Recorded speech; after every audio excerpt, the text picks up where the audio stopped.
Iligal na pagsasalin ng methanol sa mga produktong petrolyo sa Caloocan City nadiskubre ng PNP Highway Patrol Group. Nasa Camp Crame ngayon si Allen Ibanez para sa balitang yan. Allen. Huli sa akto ng mga operatiba ng PNP Highway Patrol Group ang lalaking ito na nagsasali ng methanol mula sa isang tanker papunta sa isang container sa isang garahe sa Caloocan City. Pinuntahan ng pulisya ang naturang garahe matapos mamataan ang tanker na kahinahinala ang itsura na dumaan sa isang anti-carnapping operation sa lugar. Namataan po ng ating po mga operating unit or even yung ating mga patroller na meron pong dilapidated na tanker po na dumaan po sa kanila.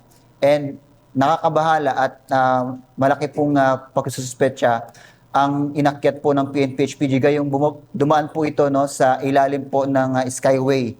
Kumbaga hindi po ito talaga yung tamang daanan din. Sinundan ng pulisya ang tanker at dito na tumambad sa kanila ang ilang malalaking container na may lamang produktong petrolyo. Nagsagawa ng inspeksyon ng mga otoridad sa lugar kabilang na ang paghingi ng dokumento ng tanker, ngunit wala itong naipakita. Napag-alaman na inihahalo ng mga ito ang methanol sa mga nakaimbak nilang produktong petrolyo na nakalagay sa mga VIC container. Nasabad sa operasyon ng 10,000 liters ng methanol, 8,000 liters ng unleaded gasoline, 1,000 liters ng premium gasoline at 1,000 liters ng diesel na nagkakalaga ng 8.9 million pesos. Ang pagkakakuha rin natin ng pormasyon, no, ito po no, ay dinideliver sa mga private trucking services na namamahalan sa bilihin po ng petrolyo ngayon.